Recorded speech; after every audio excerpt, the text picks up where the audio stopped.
So my focus in my assignment was narcissism in The Picture of Dorian Gray by Oscar Wilde and narcissism as well in Forførerens Dagbog by Søren Kierkegaard. And my two subjects were Danish and English, and I chose those two subjects due to my excitement for analyzing and interpreting. In my two main materials, the reader follows two very different narcissists. Obviously, both of them are narcissists, but they differ a lot due to Dorian Gray. He's this pure narcissist, and Johannes, he's not really the pure narcissist, but he is a narcissist just in a very different way than what you would define as a narcissist, because he doesn't find himself unbelievably attractive or the most perfect person on earth. He finds himself interesting, and that's basically it, but he sure is a narcissist. And besides, I found out in my main material that both of the novels, they kind of differ as well, which is a similarity between them. They differ from the society which they were wrote in, which were in the late 18th century. Especially in The Picture of Dorian Gray, due to morality and the gentleman order was so important back then, and The Picture of Dorian Gray is filled with homosexual references, which in the Victorian era, homosexuality was considered the most horrific, evil crime one could do.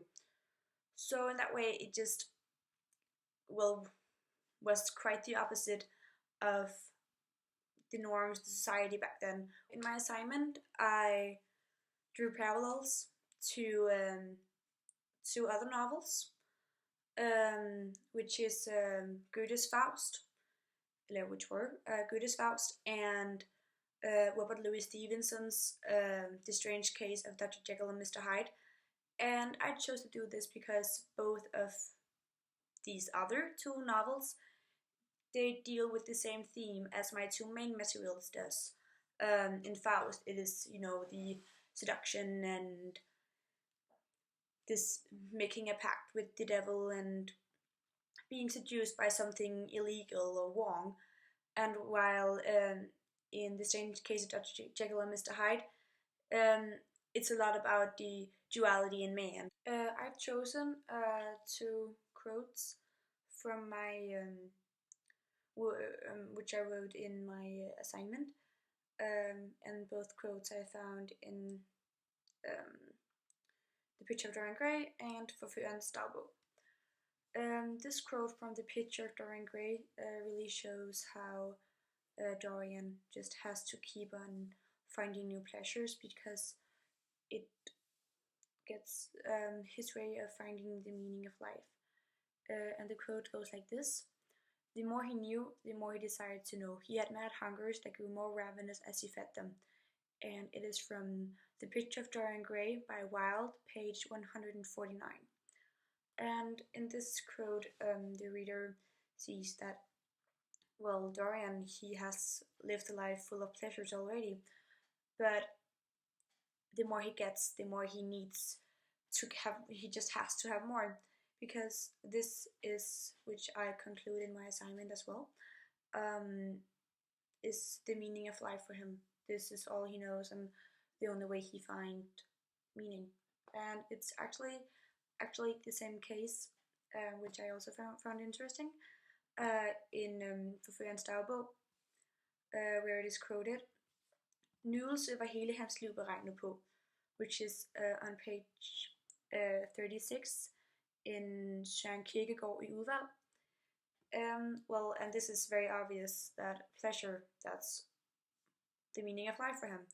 And that's kind of where they differ, because Johannes, he knows that pleasure, that's the way to go, and that is the meaning of life. While Dorian, he's kind of in the state when that's as that moment of time when that is quoted. well, when that is written, he's on his way to find what he thinks is the meaning. But then, first of all, I used the author biographical analysis method, where I looked at the author's background and used it in my analysis. And then I used historicism, where I looked at what time the novels were written, and I looked at whether or not I could use this, which I could. So the Victorian era, for example, were pretty well described in The Picture of Dorian Gray.